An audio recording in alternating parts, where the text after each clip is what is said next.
আচ্ছা, আমার নাম মিহির দেব। আমি আগরতলায় মহারাজা বীর বিক্রম কলেজ বলে একটা কলেজ আছে, সেখানে ফিজিক্স পড়াতাম। 1971-এও আমি ওখানে ছিলাম।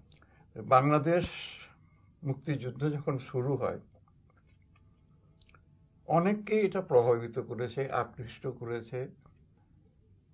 যারা এক সময় পূর্ববঙ্গে থাকতো, যেটা তখন পূর্ব পাকিস্তান ছিল, সেটা ছেড়ে আমাদের চলে যেতে হয়। আমি চলে গেছি, এই ৬২ বছর পর আমি আসলাম। তা আমি বারবারই সবাইকে বলি যে আমি পূর্ব পাকিস্তান ছেড়েছিলাম। পূর্ব বাংলা থাকলে বা বাংলা থাকলে ছাড়ার কোনো পথই ছিল না। তা আমরা ত্রিপুরা এবং বাংলাদেশের সন্নিহিত সব যে সমস্ত জেলা আছে, সম্পর্ক অনেকেরই আত্মীয় স্বজন এখানে আছে, ওখানে আছে, সবই এরকম, অনেকেই আসে যায়।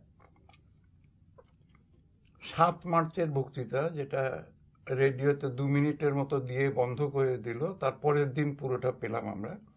আপনি এখনো ত্রিপুরায় গেলে অনেকের ঘরে তার সিডি পাবেন। ২৫শে মার্চের পর ২৬শে মার্চ আমরা এক্সপেক্ট করছিলাম যে কোথাও কোনো রেডিও অ্যানাউন্সমেন্ট আসবে। সাধারণতই আসে। সকাল থেকেই আমরা রেডিও নিয়ে বসে আছি। দুপুরের দিকে একটা অ্যানাউন্সমেন্ট আসলো, স্বাধীন বাংলা বেতার কেন্দ্র থেকে বলছি। It was printed in next days newspaper, এবং সম্ভবত কালুরঘাট অঞ্চলের বাইরে সারা পৃথিবীতে এটা প্রথম আমাদের রেডিওতেই ধরা পড়ে। আসলে তখনকার দিনের যে পুরনো রেডিও, বড় অ্যান্টেনা লাগে, তাকে অ্যান্টেনা ইনক্রিজ করা যায়, এই করা যায়, তার আগে তো আর অনেক কিছু ছিল। তাই ধরা পড়ার ফলে এই খবরটা প্রকাশিত হয়, এবং স্বাভাবিকভাবেই কেউ কেউ এটাকে সন্দেহ প্রকাশ করে, আসলে ধরাই পড়েনি। তখন আবার আমরা যখন ওই অ্যানাউন্সটা হয়, তখন মাইক্রোফোন দিয়ে সবাইকে বাইরে দিয়ে দিলাম, এবং তারপরে প্রায় প্রতিদিন সন্ধ্যায় লোকেরা ৭টা ২০ আমাদের সময়ে স্বাধীন বাংলা বেতার কেন্দ্রের অনুষ্ঠান শুনত।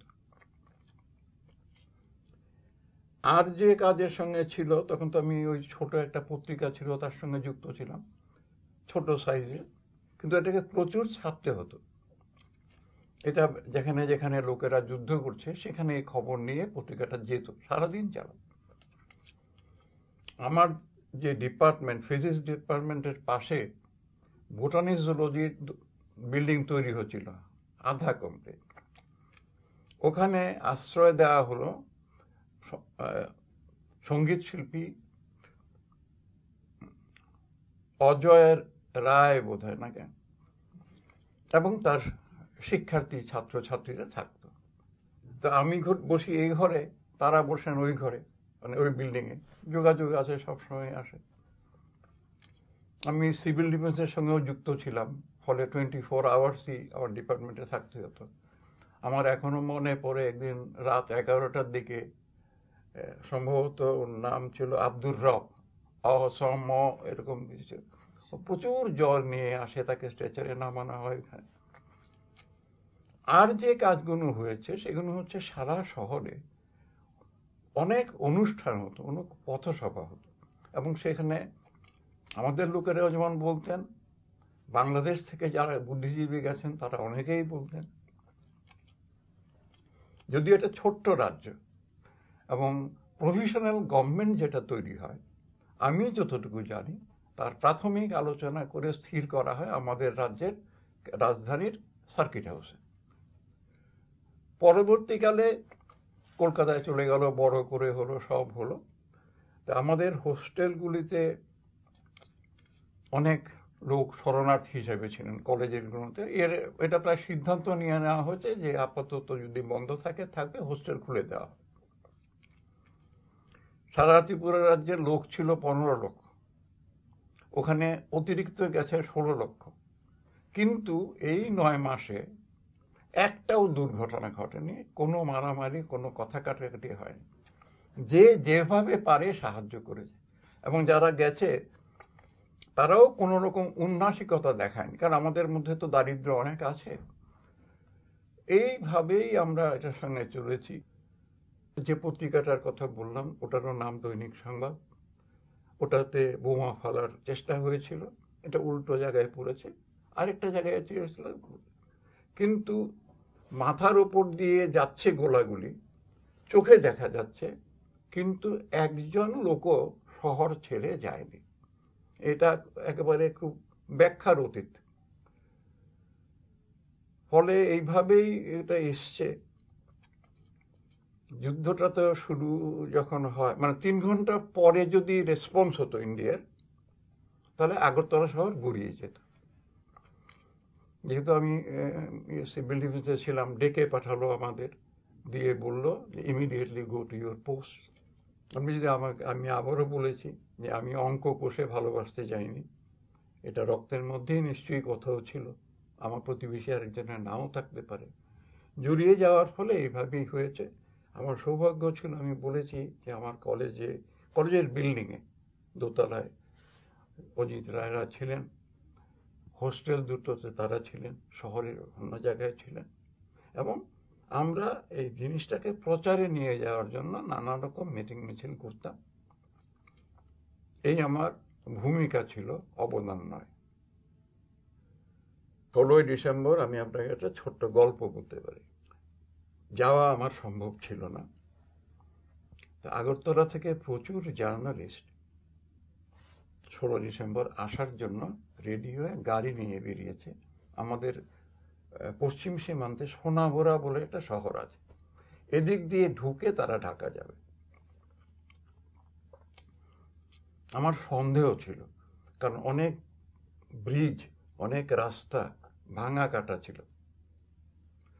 15 তারিখে আমি আমার মানে ভাইও বটে, ছাত্রও বটে, বিকচ চৌধুরী বলে একটি ছেলে, তাকে বললাম, দেখো বিকচ, ওরা তো গিয়ে পৌঁছতে পারবে না, তুমি ওর চাকরি বাকরিও কিছু নাই, এই সুটকেস নাও, এই টাকা নাও, এয়ারপোর্টে যাও, try to go Dhaka in any way.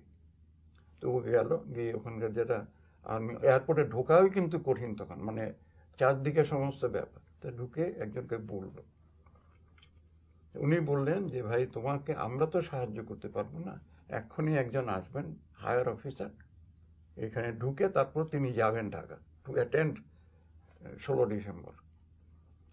উনি ঢোকার পর তুমি যদি পাও, তা সে গিয়ে কথা বলেছে, বলে এটা মানে মুডের মধ্যে না করারই সম্ভাবনা বেশি, বাট একটা বাচ্চা ছেলে বলছে, ওইটার উপরে একটা সিগনেচার করে দিয়ে, and that is pass for coming. And আমি যতদূর জানি ত্রিপুরা থেকে এই ছেলেটি 16 ডিসেম্বর কাভার করেছে। বাংলাদেশকে তো কেউ কখনো পাত্তাই দিত না, এরা অলস জাতি, এইভাবেই আমাদের পরিচয়।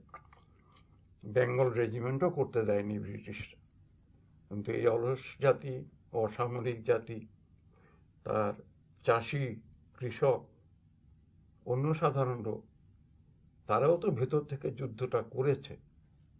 তাদের ব্যাক সাপোর্টটা যদি না থাকতো, শুধু সামনের আঘাতে এত সহজে আপনি 94,000-কে নামাতে পারতেন না।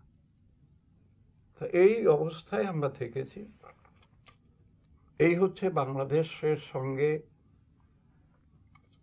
আমার সংযোগের ইতিবৃত্ত। এটা অ্যাক্সিডেন্টালও আপনি বলতে পারেন, আমি ওই সময় ওই স্পটে না থাকলে ওরকম করতাম না। কিন্তু এটা ঠিক যে 70-এর পর থেকে ত্রিপুরার সব লোক বাংলাদেশে কি ঘটছে তার খবর রাখত। বাংলাদেশের জন্ম আমার বিচারে এই যে কাঙ্ক্ষিত শাসন ব্যবস্থা, অসাম্প্রদায়িক, গণতান্ত্রিক এবং উন্নয়নমূলক, আমরা বাংলাদেশের জন্মের সময়, যুদ্ধ শুরু হওয়ার সময় এটাই আমাদের আকৃষ্ট করেছে। কিন্তু এই যে ব্যাখ্যাটা, এই ব্যাখ্যা কিন্তু আমি তখন করিনি, অনেক পরে, আজকে 41 বছর পরে কথা বলছি যখন, নাহলে আমি অন্য কোনো যৌক্তিক কারণ দেখছি না।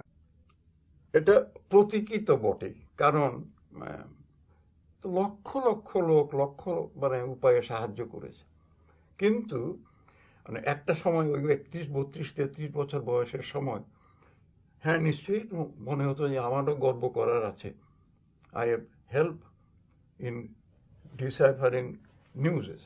কিন্তু আজকে যখন ভাবি, বয়স যখন হয়ে গেছে, আমি একদিন আগে শুনেছিলাম, পরের দিন তো আরো অনেক লোকেই শুনতো, কেউ না কেউ এটা করত। কিন্তু যদি আমাকে কেউ জিজ্ঞেস করে যে তোমার কি কন্ট্রিবিউশন, আমার যেটা উত্তর, যে আমার কোনো কন্ট্রিবিউশন নাই, আমার শুধু ভালোবাসা ছিল। আমি আমার মাকে কিছু কন্ট্রিবিউট করি না, আমি আমার মাকে বিপন্ন হলে সাহায্য করি, কারণ মা আমাকে ধারণ করেছিল।